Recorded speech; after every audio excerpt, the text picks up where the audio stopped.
नमस्कार दोस्तों, मैं सुधीर सिंह और आपका फिर से स्वागत करता हूं हमारी ऑनलाइन क्लासेस में।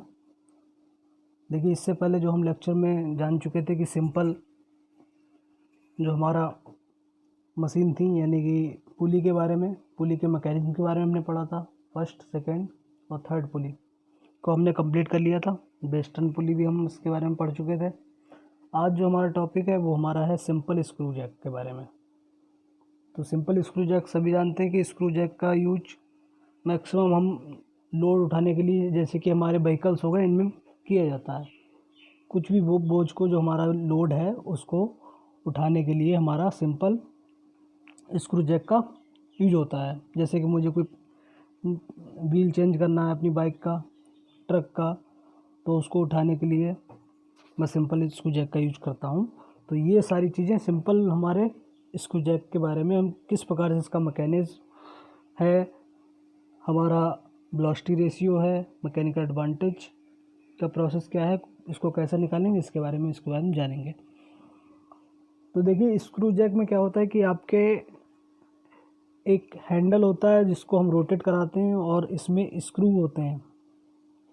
जैसा कि आप देख रहे हो कि स्क्रू हैं, स्क्रू हेड दिया हुआ है, आपका हैंडल दिया हुआ है और ऊपर लोड दिया हुआ है। तो जो हैंडल है उसी से आप एफर्ट लगाते हैं और वो रोटेट होता है। जो हमारे स्क्रू हैं, स्क्रू के माध्यम से वो लोड हमारा लिफ्ट होता है। जो हमारा स्क्रू हेड है उसी पे वो चूड़ियाँ चढ़ती जाती हैं और वो रोटेट होता है। तो इसमें मैकेनिकल एडवांटेज जो दिया गया है, वेलोसिटी रेशियो दिया गया है, इसको कैसे फाइंड आउट करेंगे उसके बारे में जरा देखते हैं कि मैकेनिकल एडवांटेज निकालने के लिए वेलोसिटी रेशियो, जैसे मुझे पता है कि वेलोसिटी रेशियो हमारा क्या होता है, प्रयास द्वारा चली गई दूरी और भार द्वारा चली गई दूरी को ही हम कहते हैं वेलोसिटी रेशियो। तो इसमें जो हमारा प्रयास द्वारा चली गई दूरी, जो हमारा हैंडल दे रखा है, जैसे हम एफर्ट लगा रहे हैं, उसकी लेंथ के ऊपर डिपेंड करता है कि लेंथ एक राउंड सर्कल में घूमेगी। जो हमारा हैंडल है उसको मूव कराएगा, यानी कि वो एक सर्किल बनाएगा। उस सर्किल के अकॉर्डिंग जो डिस्टेंस चली गई है मुझे वो देखनी है कितनी है, कि वो जो लीवर यानी कि हमारा हैंडल है वो एक चक्कर में कितनी दूरी को तय कर रहा है। तो एक चक्कर में 2πl यानी कि लेंथ जो हमारे है 2πr हमारा फार्मूला होता है।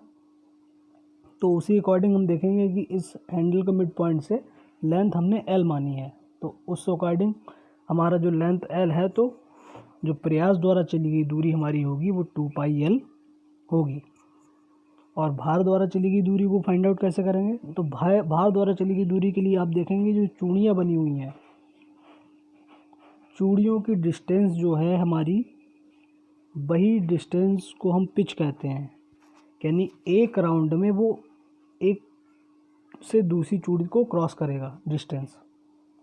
जो आप देख रहे होंगे पिच को पी से नोट किया है, तो ये पी वही है कि पिच ऑफ स्क्रू की जो पिच दे रखी है, जो स्क्रू हेड से हमारे जो रोटेट होगा, लोड लिफ्ट होगा, अगर एक राउंड लगेगा तो उसमें हमारा एक पिच की डिस्टेंस कवर होगी। तो यहाँ से हम भार द्वारा चली गई दूरी निकाल लेंगे कि भार द्वारा चली गई दूरी हमारी एक पिच है। तो वेलोसिटी रेशियो हमको पता है कि प्रयास द्वारा चली गई दूरी और अपॉन में भार द्वारा चली गई दूरी। तो ये हमारा हो जाएगा 2πl/p।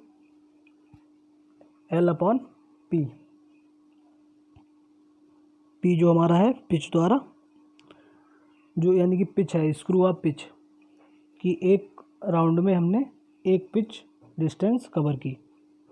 तो मैकेनिकल एडवांटेज आपको पता है, मैंने पिछली बार भी आपको बताया था कि आइडियल मशीन के लिए, आइडियल केसेस के लिए हमारा मैकेनिकल एडवांटेज और वेलोसिटी रेशियो सेम रहता है।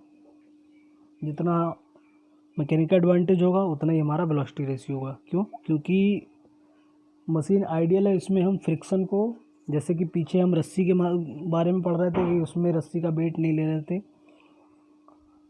और फ्रिक्शन को निगलेक्ट कर रहे थे, सेम इसमें भी हमारा वही केसेस है कि स्क्रू का आपका वेट हो गया, स्क्रू में फ्रिक्शन नहीं हो रहा है, ये चीज़ों को हम मान के चल रहे हैं। तो मैकेनिकल एडवांटेज के लिए वेलोसिटी रेशियो और मैकेनिकल आइडियल मशीन के लिए मैकेनिकल एडवांटेज और वेलोसिटी रेशियो दोनों सेम होते हैं तो हमारा मैकेनिकल एडवांटेज भी यहाँ पे 2πL/P होगा। L जो हमारा हैंडल की लेंथ है कि कितनी लेंथ उसकी है मिड पॉइंट से, ठीक है। तो इसमें हम देखेंगे एक न्यूमेरिकल के बारे में कि स्क्रू जैक से हमारा कोई न्यूमेरिकल आता है तो उसको हम कैसे सॉल्व करेंगे। देखिए आपके पास न्यूमेरिकल दे रखा है, इसको पढ़ेंगे, हम पढ़ के बता रहे हैं कि एक सरल स्क्रू जैक में चूड़ियों का पिच 8 mm तथा हैंडल की लंबाई 30 सेंटीमीटर है। यदि इस यंत्र की जो इफ़िशेंसी है वो 45% है और जो भार हमारा लिफ्ट हो रहा है वो हमारा 8800 न्यूटन दिया हुआ है। तो उठाने के लिए कितने प्रयास की, यानी कि मुझे एफर्ट चाहिए कि एफर्ट कितना लगाना होगा और आउटपुट निकालना होगी, आउटपुट कितना आएगा। तो इसमें एफर्ट निकालने के लिए जो फार्मूला हमारा अभी हमने निकाला है वेग अनुपात का, उससे देखेंगे। तो चलिए हम उसका सलूशन करते हैं। देखिए हमारे पास जो दे रखा है इसमें स्क्रू जैक की पिच दे रखी कि पी की वैल्यू हमारी 8 mm है। 8 mm को मैंने ट्रांसफ़र किया है सेंटीमीटर में, तो 0.8 सेंटीमीटर हमारी पिच की डिस्टेंस है, क्योंकि जो हमारी लेंथ दे रखी है वो हमारी सेंटीमीटर में है। जो हमारा हैंडल की लंबाई दी हुई है वो 30 सेंटीमीटर में, तो किसी ना किसी एक को तो चेंज करना होगा। तो मैंने क्या किया है, पिच को चेंज कर लिया है, 0.8 सेंटीमीटर हो गया है हमारा। और जो लेंथ ऑफ हैंडल दे रखी है L 30 सेंटीमीटर की, इफ़िशियंसी मुझे गिवन है 45%, W जो दिया हुआ है हमारा 8800 न्यूटन। तो हमें पता है कि वेलोसिटी रेशियो जो अभी मैंने किया है, जिसको अभी दिखा रहा हूँ आपको, ये जो मैकेनिकल एडवांटेज और वेलोसिटी रेशियो को मैंने निकाला है ये 2πL/P। यहाँ से मैं इसको वैल्यू रखूँगा, पाई की वैल्यू 22/7 और L जो हमारा लेंथ आपके हैंडल की दे रखी है 3 सेंटीमीटर, उसको पुट किया अपॉन में आपका है 0.8 P की वैल्यू, यानी कि पिच की वैल्यू आपकी 0.8। तो ये हो गया आपका, डायरेक्टली वैल्यू निकाल देंगे हमारा 235.7। ये वेलोसिटी रेशियो हमारी निकल के आई है। अगर हमारी मशीन आइडियल होती तो जितना वेलोसिटी रेशियो है उतना ही हमारा मैकेनिकल एडवांटेज होता, तब इफ़िशियंसी हमारी 100% दे रखी होती, लेकिन यहाँ पे हमारी इफ़िशियंसी 45% दी हुई है। तो मुझसे जो पूछा गया है, मुझे निकालना एफर्ट की वैल्यू कि कितना एफर्ट लगा रहे हैं जिससे हमारा लोड लिफ्ट हो रहा है। तो जो लोड लिफ्ट हो रहा है उसके लिए मुझे पहले निकालना पड़ेगा। मुझे एक फार्मूला पता है, इफ़िशियंसी जो हमारी होती है mechanical advantage upon velocity ratio. तो मैकेनिकल एडवांटेज क्या होता है, मैकेनिकल एडवांटेज आपका W/P लोड अपॉन एफर्ट होता है। इसके बारे में पहले हम पढ़ चुके हैं जब मशीन को हम पढ़ रहे थे। तो इफ़िशियंसी आपकी इक्वल टू है MA/BR और मैकेनिकल एडवांटेज आपका होता है W/P। तो मैं मैकेनिकल एडवांटेज की वैल्यू रख दूंगा। इफ़िशियंसी हमारी होगी W/P अपॉन वेलोसिटी रेशियो, ठीक है। तो मैंने उसको लिख लिया W/P इंटू 1/BR। तो W/ यहाँ से जो P दे रखा है इफ़िशियंसी के इक्वल है, तो मुझे एफर्ट की वैल्यू चाहिए। तो मैं P की वैल्यू यहाँ से निकाल सकता हूँ, W/P जो दे रखा है वहाँ से P की वैल्यू निकाल सकता हूँ। P बराबर हमारा क्या हो जाएगा, W/ इफ़िशियंसी इंटू 1/BR। तो W/ इफ़िशियंसी मेरी 45 दे रखी है, W की वैल्यू मेरी 8800 दिया हुआ है और वेलोसिटी रेशियो भी मेरा 235.7 दिया हुआ है। तो यहाँ से एफर्ट मैं आराम से निकाल सकता हूँ कि मेरा एफर्ट जो निकल के आया है 82.97 न्यूटन, यानी कि मैं 82.97 न्यूटन का एफर्ट लगाऊंगा, ठीक है, 8800 न्यूटन वेट को लिफ्ट कराने के लिए। देखिए कई गुना है, इसीलिए मैकेनिक आपका जो मशीन का यूज होता है। यहाँ पे आप लोड और इफ़र्ट का रेशियो देख सकते हैं। तो इसमें देखा मैंने कि जो मेरा रेशियो आ रहा है वो काफ़ी है, यानी कि मैं 82 न्यूटन का लगभग, यानी कि 83 मान लीजिए, 83 न्यूटन का अगर फोर्स लगाता हूँ, इफ़र्ट लगाता हूँ, तो मैं जो वेट हमारा 8800 न्यूटन का उससे उठा सकता हूँ।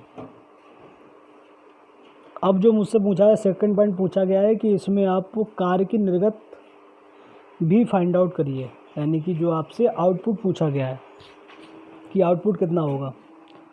आउटपुट वर्क आपका क्या होता है?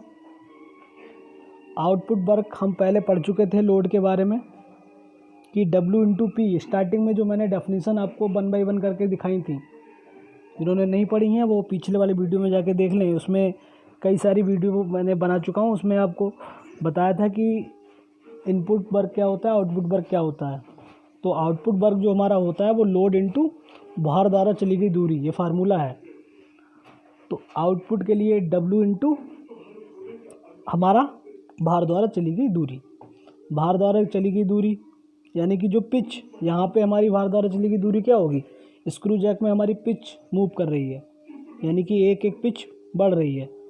तो यहाँ पे जो लोड हमारा दिया हुआ है 8800 इंटू 0.8, तो जो आउटपुट वर्क हमारा निकल के आएगा वो 70.40 न्यूटन एमएम निकल के आया। तो हमसे जो पूछा गया था कि इफ़र्ट कितना आएगा, हमने इफ़र्ट के बारे में बताया। फार्मूला हमारा इफ़िशेंसी से था, efficiency equal to mechanical advantage upon velocity ratio से, उसमें वैल्यू पुट करके मैंने इफ़र्ट निकाला और उसके बाद में आउटपुट वर्क के फार्मूले से मैंने आउटपुट निकाला। तो ये हमारा आज का टॉपिक था स्क्रू जैक के बारे में, जो हमने कंप्लीट कर लिया। नेक्स्ट लेक्चर में हम जो पढ़ेंगे जो हमारा बॉम है और बॉम बिल क्या होता है, साधारण बॉम, सिंपल बॉम और बॉम बिल क्या होते हैं, इसके बारे में, उसका मैकेनिकल एडवांटेज के बारे में हम पढ़ेंगे। और इससे पहले हो सकता है कि हम डिफरेंशियल स्क्रू जैक के बारे में पढ़ेंगे, जो इससे बाद आता है, उसमें 2 डबल पिच हो जाती हैं।